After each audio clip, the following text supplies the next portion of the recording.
from Conversations with Creator, Book 3. Any attempt to restrict the natural expressions of love is a denial of the experience of freedom, and thus the denial of the soul itself. For the soul is freedom personified. Creator is freedom by definition, for Creator is limitless and without restriction of any kind. The soul is Creator miniaturized. And you'll introduce me. Oh, I always forget something. Dr. Dean Shrock, after we haven't seen him for a while, so it's good to see you.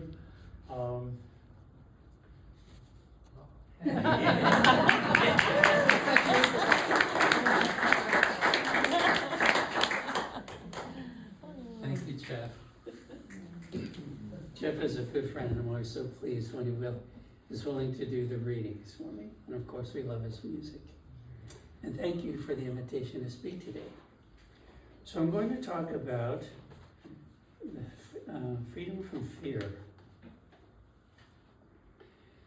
A key to health and happiness is feeling free to be yourself. No judgment, no guilt, no fear. I propose that you will never be more yourself than living the awareness that you are God, one with the source of all that is, which Jeff likes to refer to as a creator, where judgment, guilt, and fear do not exist. And I want to cite now briefly some information to support this very big thought, this bigness around the idea of our godness and our oneness. Now, those of you who are familiar with the Power of Eight group that I know you mentioned in your service bulletin this morning. So there's a woman named Lynn McTaggart who's a journalist and is one of my very favorite sources of information relative to quantum physics. If any of you would like to look into a source that is relatively readable and understandable. Anyhow, in her book, The Field, and her review of quantum physics, she believes that the evidence offers a scientific explanation for many of the ancient mystical and religious beliefs.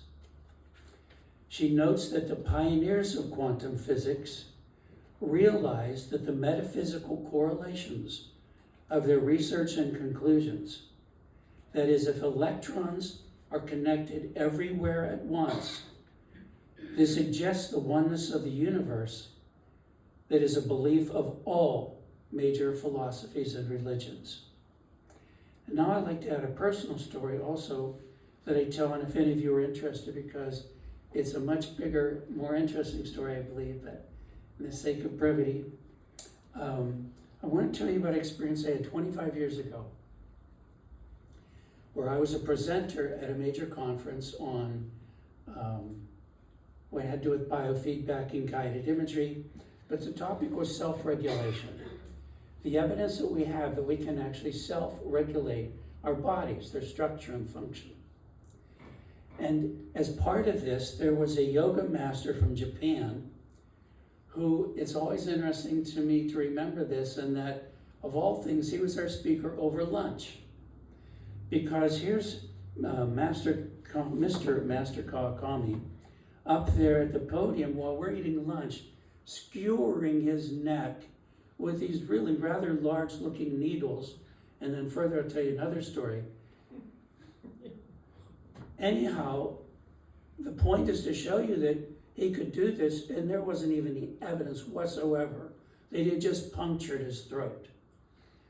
So then he went on, though, and he had an apple and a very sharp knife to show you how sharp the knife was, and indeed quickly sliced this apple. And then he asked for two volunteers to come up from the audience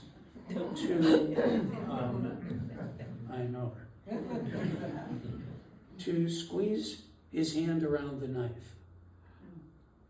And I know, and as experienced as I am, and all them going, there's no way this guy doesn't cut his hand, right? Not only, though, do two guys come up to squeeze his hand around the knife, he asked for a volunteer to pull the knife through his hand while they're squeezing it. I can't believe I did this. I volunteered. So in front of a large group, I'm up there, certain as I can be, I'm going to cut his hand. Badly. And what I found was I ended up closing my eyes. It's like I didn't even want to see this. And the most interesting thing happened. I felt no pressure, no resistance whatsoever. At some point, I simply realized I was holding the knife in my hand. So I asked him, through a Japanese interpreter, what in the world, I hope I didn't say it quite that way, were you thinking and doing so that you didn't cut your hand? He showed us very clearly there was no arm. And this is what I want to read to you. He said, "The knife and I are made of the same fundamental stuff. I was one with the knife. I trusted that in my sense of being one with the knife, it would not cut me. Now, as experiencing as I was even then around what we can do, whether you call it self-hypnotism or prayer, whatever the intention, that you really can remarkably affect, again, structure and function. But here he actually demonstrated it. So we actually went on to become friends. That's part of the interesting story I don't have time for today, but we arranged a couple years later, he was going to be, I don't want to say like this guinea pig, but in front of a major scientific audience, he was hooked up to every imaginable device to see if there would be any change in his functioning while, again, he demonstrated these unusual things. So I was asked by the state of Nevada's occupational therapist group to come and do a presentation in Las Vegas where I knew Mr. Kawakami would be, so I arranged to be there at the same time. And Mr. Kawakami was so pleased that I invited him to come demonstrate also for my group what you could do. And so, did the same stuff. But I want to read you what he said as a way to explain what he did. He claims that this union of one soul with purest consciousness can lead to self-liberation or relief from all restraints to find complete freedom for the body, mind, and soul. The key is recognizing the existence of your soul and connecting your soul or pure spirit with the cosmic truth of oneness and universal love. As we carry the awareness of our godness and bring it to the forefront, our inner beauty is reflected outward and is a reminder of our true being. We are the rainbow, the beauty and manifestation of the Godhead. As we align with this truth is when we find true peace of mind and miracles happen. When we surround ourselves and others with love, everything falls into place. When we come back to the awareness that we are in the heart of God and can never leave the heart of God, this awareness brings peace, guaranteed. What then is there to fear? So I want to reread what Jeff wrote for us because I really like that. And the meaning is certainly as for me.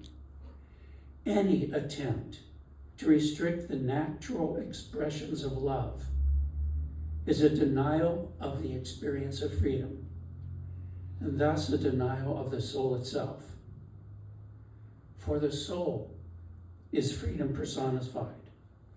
God is freedom by definition. For God is limitless and without restriction of any kind. The soul is God miniaturized.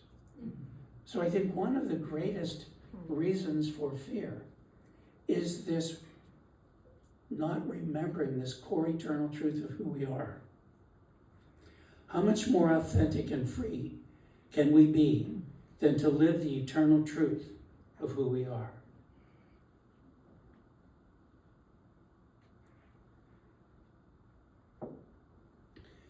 person who is authentic is at peace on many levels and emanates that peace. Those emanations are priceless in the evolution of life. You are here to love yourself, to gain a deeper understanding of the truth of who you are. Loving yourself is fundamental. It is a way of being regardless of circumstance. Any belief that you are less or less deserving is an example of not loving yourself. True sin is the denial of your divinity. You are not perfect as a human being, but be proud exactly of who you are today. Do not fear being proud of yourself. You do not want to dilute your colors just to avoid conflict. Be a vibrant peacock. Don't restrict yourself. Love passionately. Make friends with your dark self. Give them names. Say hello to them. They are your makeup, which help you serve the role you came to play in this lifetime. Do not fear others' reactions. They have their lessons to learn as well. Can you stand up and say today, I love myself? When you love yourself, when you truly know who you are, life becomes more effortless. You will observe life without becoming distracted by every seeming affront. You more naturally and gracefully accept life as it is. To live your life without expectation, without the need for specific results, that is freedom. You go on your way not oblivious, but with a greater focus on what fulfills you. Your focus will not be on any shortcomings, but in more naturally giving your time and energy to living more fully in the moment and what will move you forward and bring you peace of mind. It's easy to get distracted and forget our connection to spirit. All in our own way are doing the best we can. Keep your focus on doing what you believe is best and what brings you the greatest joy and meaning in your life. I want to quote very briefly from a woman named Suzanne O'Brien in her book, The Good Death. She was a registered nurse, actually an oncology nurse and a death doula. And she talked about her extensive experience with being with people as they were dying and hearing their greatest regrets. And this might not surprise you at all, but I certainly want to share this with you, kind of encapsulating my message today. At the end of life, many people share what they didn't do, but knew they always wanted to do. Open to joy and peace of mind. Put aside the drama and trauma of this world. Open to what is real and what isn't. All is meant to remind us of our oneness and that it's all about giving and receiving love. When you give love, you get love. Be in a space of detachment from the chaos. Intend love, goodness, kindness, and caring. Take your time now and focus on being otherworldly. True nurturing can only come from one source. It can't be found in the world around you. In a sense, the world around you is superfluous. The real growth, activity, expansion, and joy are occurring within. You can point to a person, event, or object and declare that it is bringing you joy, but joy comes uniquely from within. Joy can be found with no representative in the physical world. Obstacles in life are placed in your path to teach you where joy and love come from. Let go of self-doubt. Remember our shared divinity. Refocus on the core eternal truth of who we are. The universe is completely benevolent.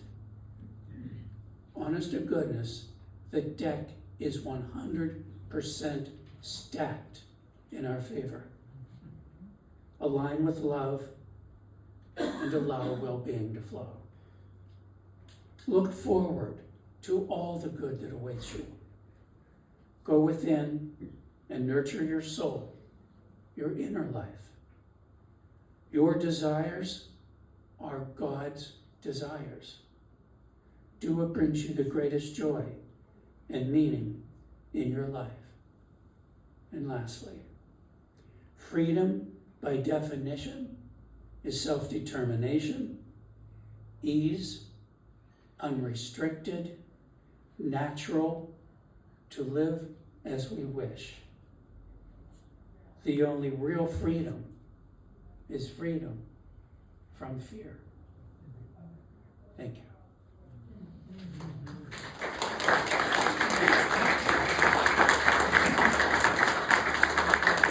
Thank you, that's very nice. So now I'd like to lead us in a brief meditation.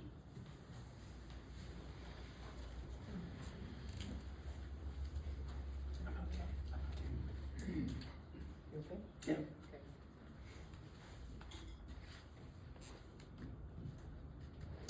I'd like to begin this meditation by quoting a colleague of mine, Sandra Mendelson, and her book, We Walk Beside You. You humans are all raised backwards. Every single one of you. You are trained to await every next obstacle, as if you will be better prepared and your road will be easier. The anticipation then paralyzes you, so you cannot even take the next step. You are actually being taught to create and then cope with misery. Instead, you must direct your mind to build the happiness you want. It's time to let go of all of our conditioned fears and limitations. Take your time now to remember and connect with the core eternal truth of who you are, your soul. Take that leap of faith to connect with the non-physical realms of spirit and give your fears to God, Creator. Please do that now. Take your time.